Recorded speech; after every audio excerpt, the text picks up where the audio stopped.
नमस्कार।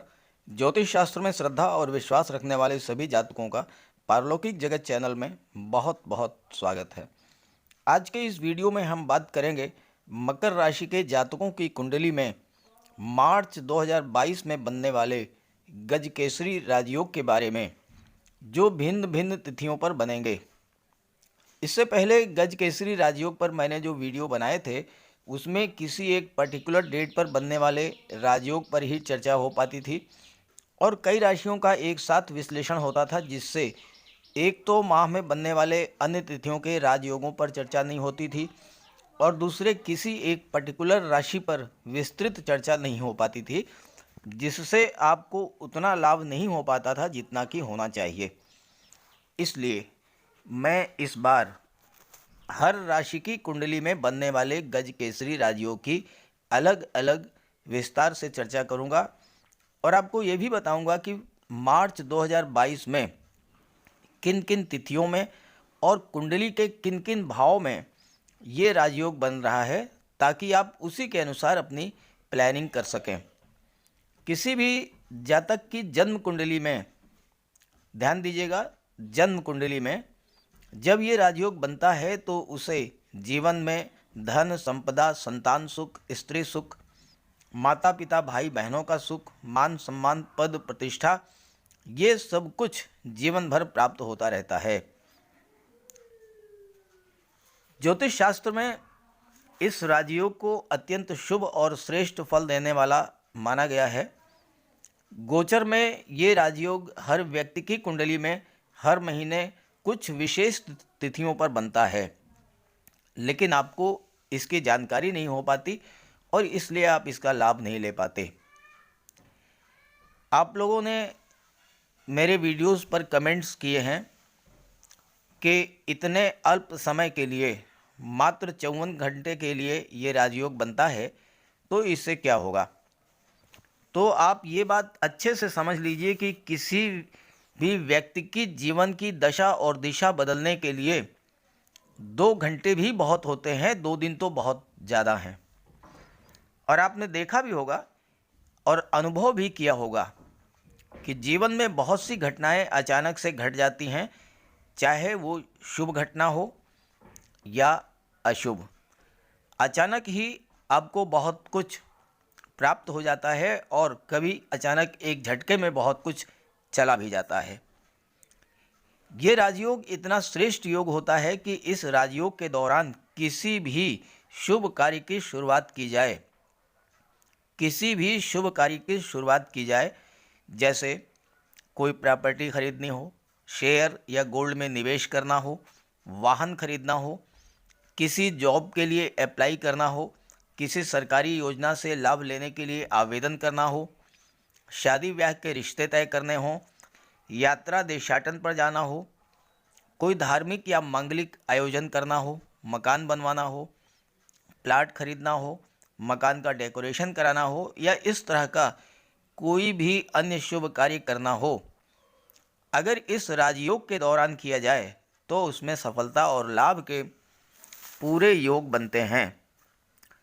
एक बात मैं आपसे ये भी कहना चाहूँगा कि अच्छे समय का इंतज़ार करने से बेहतर है कि वर्तमान को ही अच्छा बना लिया जाए और साथ ही साथ जब भी आपके जीवन में शुभ समय आए, शुभ योग बने, तो उसका मैक्सिमम लाभ लिया जाए। इसी उद्देश्य से मैं ये वीडियो अपलोड कर रहा हूँ, ताकि आपको शुभ समय की जानकारी हो जाए और शुभ समय पर, शुभ मुहूर्त में शुभ कार्यों की शुरुआत करें और उसका पूरा लाभ लें। तो चलिए वीडियो शुरू करते हैं। पहले मैं आपको ये बताऊंगा कि ये राजयोग आपके कुंडली में कैसे बनता है और इसका क्या प्रभाव पड़ता है, और इसके बाद मैं आपको ये बताऊंगा कि मार्च 2022 के महीने में ये राजयोग आपकी कुंडली में कब कब बन रहा है और उस दौरान इसका क्या प्रभाव होगा। गजकेसरी राजयोग के बारे में ज्योतिष शास्त्र में कहा गया है, गजकेसरी संजातस तेजस्वी धन धान्यवान मेधावी गुण संपन्नो राज्य प्रियो भवेत। अर्थात वो जातक जिसकी कुंडली में गज केसरी राजयोग का निर्माण होता है वो जातक तेजस्वी होता है, धन धान्य से युक्त होता है, मेधावी होता है, हर गुण से संपन्न होता है और राज दरबार का प्रिय होता है। राज दरबार का प्रिय होने का मतलब या तो शासन प्रशासन में उच्च पद पर हैं, या राजनीति में उच्च पद पर हैं, और या फिर शासन प्रशासन और राजनीति में बैठे हुए लोगों से आपके संबंध बहुत अधिक हैं और ऐसा जातक जीवन काल में समस्त भोगों को भोगता है। अब ये राजयोग बनता कब है?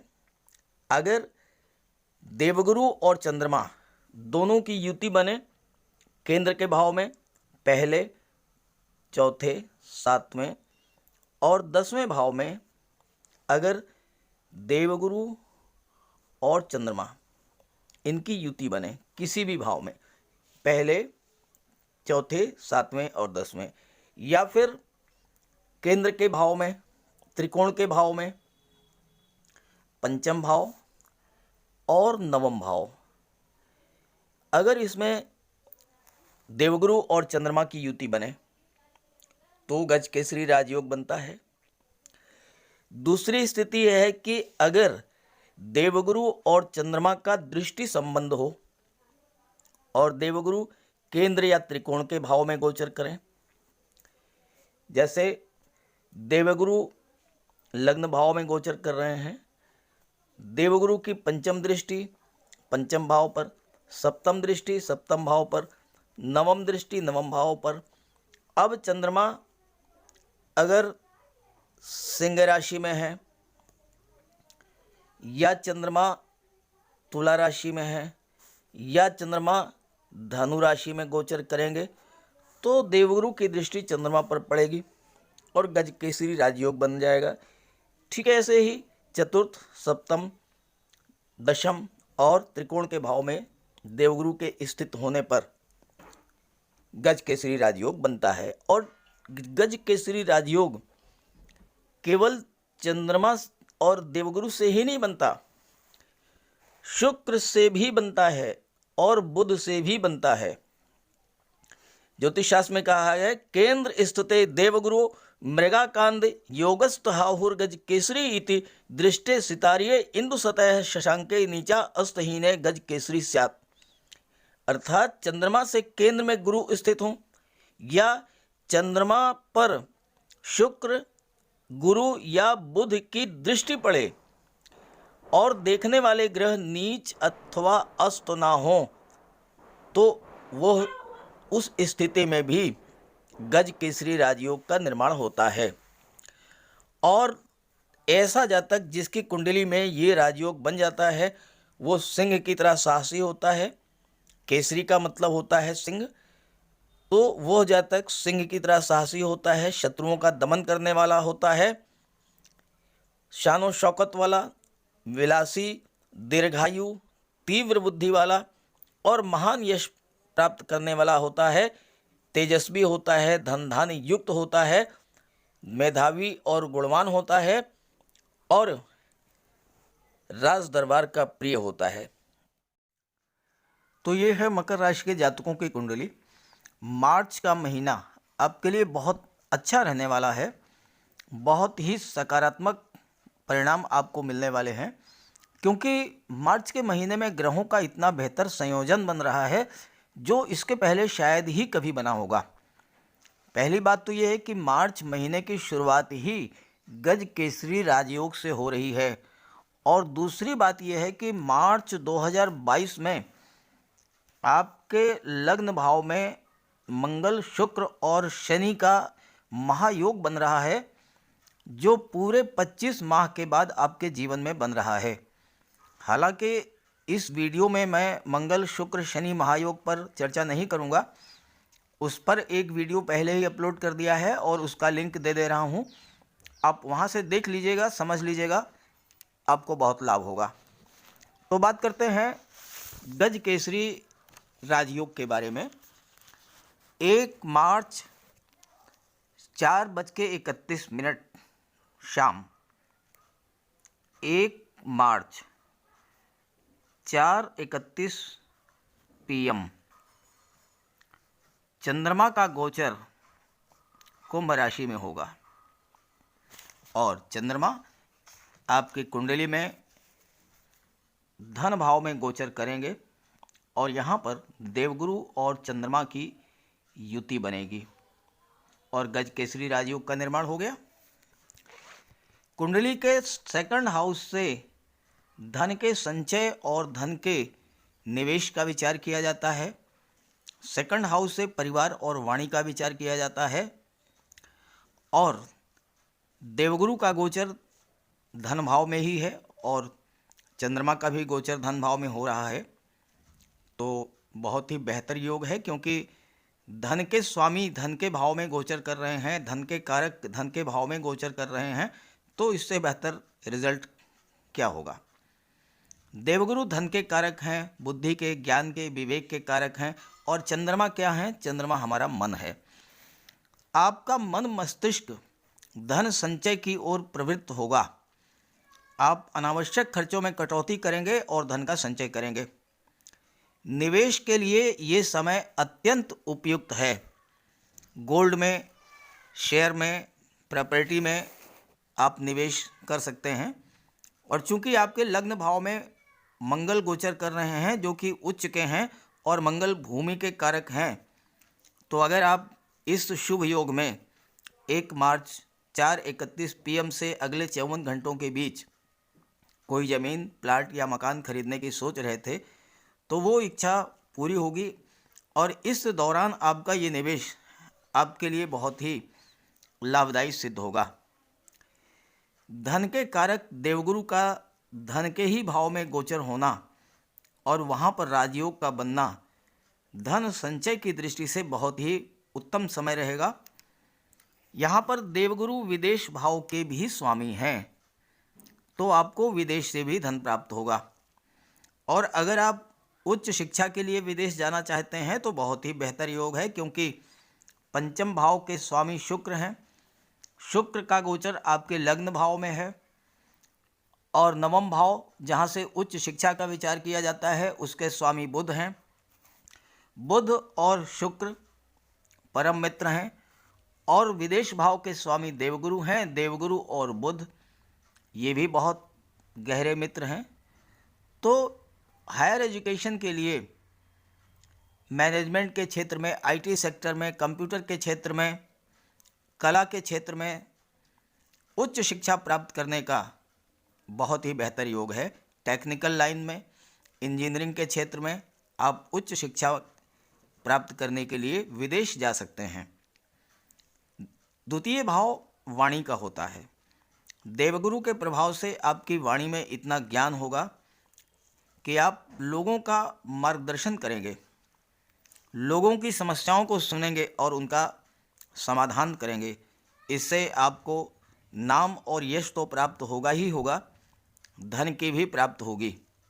और ख़ास करके अगर आप शिक्षा के क्षेत्र से जुड़े हुए हैं, शिक्षक हैं, प्रोफेसर हैं, लेक्चरर हैं, आपका कोई कोचिंग इंस्टीट्यूट है, आपका कोई टेक्निकल इंस्टीट्यूट है, आप काउंसलर हैं या राजनीति से जुड़े हुए हैं, ज्योतिष, धर्म, अध्यात्म से जुड़े हुए हैं, आप कथावाचक हैं, तो ऐसी स्थिति में द्वितीय भाव में इस राजयोग का बनना आपके लिए बहुत ही श्रेष्ठ रहने वाला है। चंद्रमा बहुत ही सौम्य और शीतल ग्रह हैं। आपकी वाणी पर चंद्रमा का प्रभाव रहेगा। वाणी मधुर और ज्ञानमयी होगी। देवगुरु अगर लग्न भाव में व्यक्ति को विद्वान बनाते हैं तो सेकंड हाउस में देवगुरु आपकी विद्वता के प्रभाव को दुनिया में फैला देते हैं।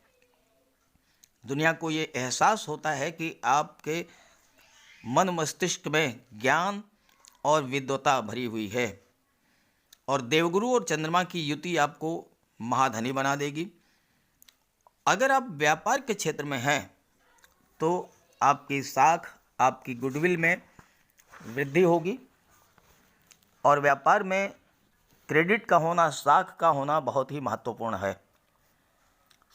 द्वितीय भाव परिवार का होता है। द्वितीय भाव में इस राजयोग के बनने से आपके परिवार में सुख, शांति, सौहार्द का वातावरण रहेगा। आप अपने परिवार को एक सूत्र में बांधकर चलेंगे और परिवारीय जन भी आपका सहयोग करेंगे। आपका दृष्टिकोण सकारात्मक होगा और अपने कार्य क्षेत्र में अपनी बुद्धिबल और ज्ञान के बल पर आप बहुत आगे जाएंगे। किसी भी समस्या को आप अपने वाक चातुर्य, मधुर व्यवहार से टेबल टॉक करके सुलझा लेंगे और कितनी भी बड़ी समस्या हो आप उसको सुलझा करके उससे बाहर आ जाएंगे। ये विशेषता होती है गज केसरी राजयोग की। यहाँ एक विशेष बात और समझने की है कि चंद्रमा सप्तम भाव के स्वामी हैं। सप्तम भाव से दाम्पत्य सुख, विवाह, लव रिलेशंस का विचार किया जाता है और चंद्रमा आपके दाम्पत्य जीवन को अत्यंत सुखी बना देंगे।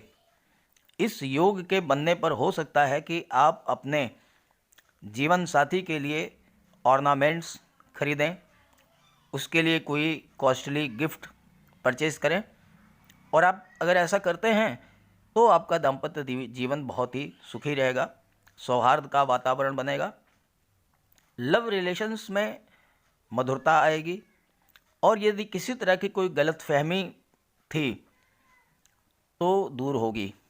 अगर आप इस योग के बनने पर कोई प्रपोज़ल रखते हैं तो वो एक्सेप्ट होगा। वैवाहिक रिश्ते तय करने के लिए बहुत ही बेहतर योग है ये। और अगर आपका विवाह इस योग के बनने पर होता है तो अत्यंत खूबसूरत, उच्च शिक्षित और धनाढ्य जीवन साथी आपको प्राप्त होगा। आपका जीवन साथी अत्यंत व्यवहार कुशल, योग्य होगा और इस बात के प्रबल योग है कि वो या तो गवर्नमेंट जॉब में, प्राइवेट जॉब में या फिर किसी व्यापार व्यवसाय से जुड़ा होगा और इससे आपके जीवन में सुख समृद्धि की वृद्धि होगी। आइए अब दूसरी डेट के बारे में बात करते हैं। अगली डेट नोट कीजिए, 11 मार्च 1 AM। 11 मार्च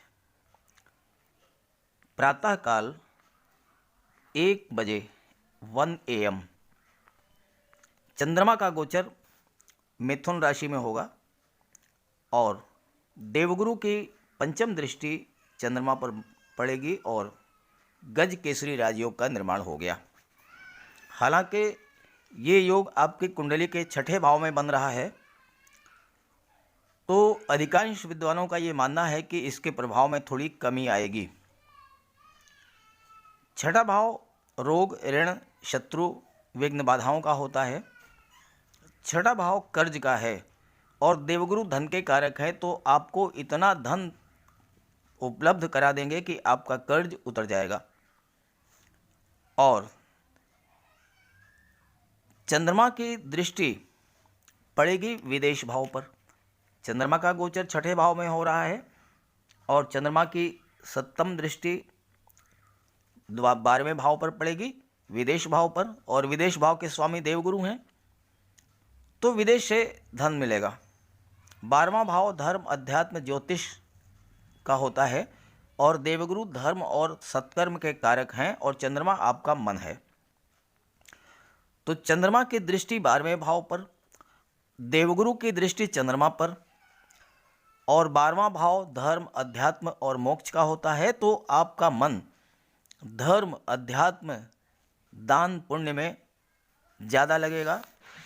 धार्मिक और मांगलिक कार्यों में आपकी रुचि होगी और इस दौरान 11 मार्च के बाद प्रातः 1 बजे के बाद अगले 54 घंटों में आप कोई धार्मिक आयोजन करते हैं, पूजा पाठ कराते हैं, तो इससे आपको बहुत अधिक लाभ होगा। छठे भाव का कोई भी अशुभ प्रभाव आप पर नहीं पड़ेगा। छठा भाव ननिहाल पक्ष का होता है, तो ननिहाल पक्ष से आपको लाभ होगा। ननिहाल पक्ष के साथ कोई व्यापार व्यवसाय करते हैं, वहाँ से आपको लाभ होगा और अचानक से ननिहाल पक्ष से आपको धन की प्राप्ति भी हो सकती है, कोई प्रॉपर्टी भी आपको मिल सकती है। छठे भाव में देवगुरु की दृष्टि बहुत अच्छे मनोवैज्ञानिक, साइकियाट्रिस्ट, फिलोसोफर और धर्मोपदेशक बनाती है। और छात्रों के लिए तो बहुत ही बेहतर है, क्योंकि छात्रों को शिक्षा के साथ साथ धन कमाने का भी अवसर प्रदान करते हैं देवगुरु। हो सकता है कि इस योग के दौरान आपको स्कॉलरशिप मिल जाए या कोई पार्ट टाइम जॉब मिल जाए, जिससे कि आपको धन की प्राप्ति हो। और अगर आप इस गोचर काल में ननिहाल पक्ष के साथ कोई व्यापार व्यवसाय कर लेंगे तो फिर कहना ही क्या, बहुत बेहतर लाभ मिलेगा। ये योग छठे भाव में बहुत ज़्यादा प्रभावी तो नहीं होता है, लेकिन छठे भाव के अशुभ प्रभावों से आपकी रक्षा करता है। आप किसी अच्छे कार्य के लिए, मकान बनाने के लिए, उच्च शिक्षा के लिए, विवाह या किसी अन्य मांगलिक आयोजन के लिए कर्ज लेना चाहते हैं, लोन लेना चाहते हैं, तो बड़ी आसानी से आपको मिल जाएगा। हालांकि छठे भाव में चंद्रमा का गोचर है तो मन थोड़ा अशांत रहेगा, और इसके लिए पूजा पाठ में मन लगाएं, ध्यान करें, योगा करें, तो आपको लाभ होगा।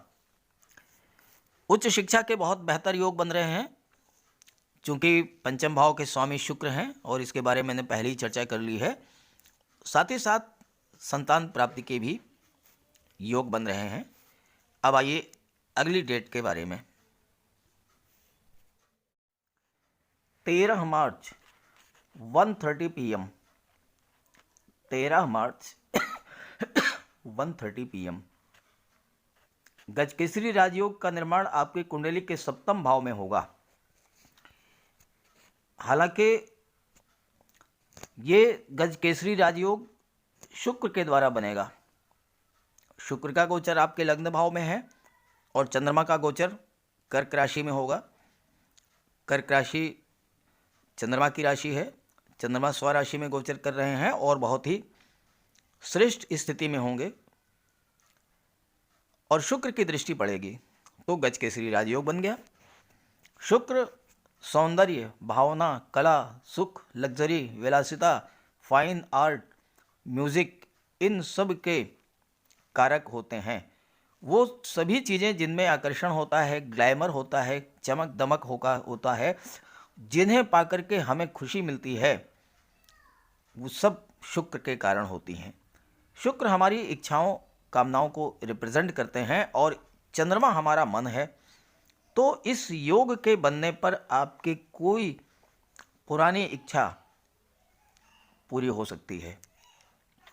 शुक्र विवाह और दाम्पत्य सुख के कारक हैं, लव रिलेशंस के कारक हैं, पति पत्नी के कारक हैं, और सप्तम भाव में राजयोग बन रहा है तो दाम्पत्य जीवन आपका अत्यंत सुखमय होगा।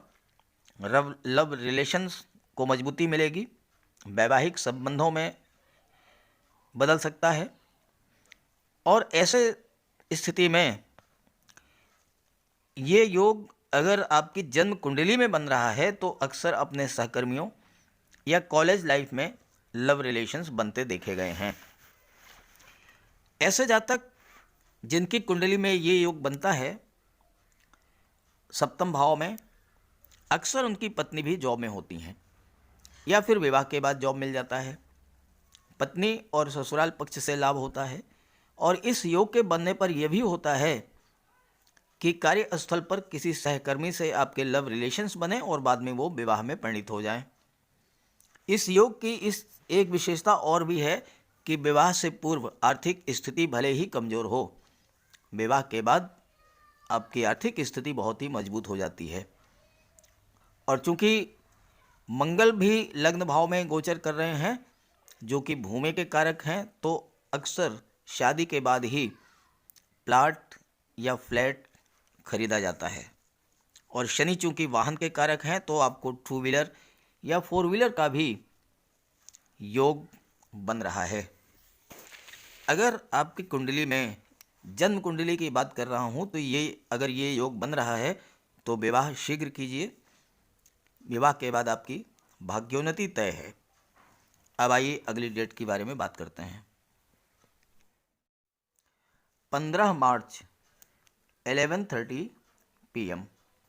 आप ये समझ लें कि मध्य रात्रि के बाद या 16 मार्च भी आप इसको समझ सकते हैं। चंद्रमा का गोचर सिंह राशि में होगा और चंद्रमा आपकी कुंडली के अष्टम भाव में गोचर करेंगे और देवगुरु की सप्तम दृष्टि चंद्रमा पर पड़ेगी और गज केसरी राजयोग का निर्माण हो गया। हालांकि अष्टम भाव में भी ये योग उतना प्रभावी नहीं होता है, लेकिन चूंकि राजयोग है तो प्रभाव तो पड़ेगा। अष्टम भाव अध्यात्म, ज्योतिष, अतीन्द्रिय ज्ञान, गुप्त विद्या, अकल्ट साइंस और रिसर्च का होता है। अचानक से आपकी रुचि तंत्र मंत्र, ज्योतिष, अध्यात्म में बढ़ेगी और अगर आप रिसर्च के क्षेत्र में जुड़े हुए हैं तो बहुत ही बेहतर योग है और बहुत अच्छा लाभ आपको मिलेगा। अष्टम भाव में गज केसरी राजयोग बनने से देवगुरु आपको दैवी सपोर्ट भी दिलाएंगे। आप पर किसी तरह की समस्या आने वाली है तो उसे अपने ऊपर ले लेंगे और आपको बिल्कुल सुरक्षित निकाल लाएंगे। अष्टम भाव आकस्मिकता का होता है तो अचानक से धन प्राप्ति के प्रबल योग हैं। शेयर, लॉटरी या इंश्योरेंस के क्षेत्र से, मार्केटिंग के क्षेत्र से या ससुराल पक्ष से कहीं ना कहीं से निश्चित रूप से आपको अचानक धन प्राप्त होगा। हालांकि मंगल की अष्टम दृष्टि भी पड़ रही है तो दुर्घटनाओं से आपको सावधान रहना है। वाहन चलाते समय विशेष सावधानी रखनी है। इस राजयोग के बनने से अष्टम भाव में गुप्त धन की प्राप्ति के प्रबल योग है। शर्त सिर्फ इतनी है कि चंद्रमा आपका बलवान होना चाहिए। तो आप नेट से अपनी कुंडली डाउनलोड करके चंद्रमा का अंश बल देख लें और अगर चंद्रमा कमज़ोर हैं तो भगवान शिव की उपासना करें। सोमवार के दिन भगवान भोलेनाथ को दुग्ध अर्पित करें और पूर्णमासी के दिन चंद्रमा को अर्घ्य दें। इससे चंद्रमा को बल मिलेगा और आपको इसका लाभ मिलेगा। अष्टम भाव में इस राजयोग के बनने से आपको ऐसी जगह से धन की प्राप्ति होगी जहां से आप सोच भी नहीं सकते। गवर्नमेंट के पास कोई पैसा आपका फंसा था, मिल जाएगा। किसी को आपने कर्ज दिया था, वो मिलेगा। कोई डूबा हुआ पैसा, वो मिलेगा।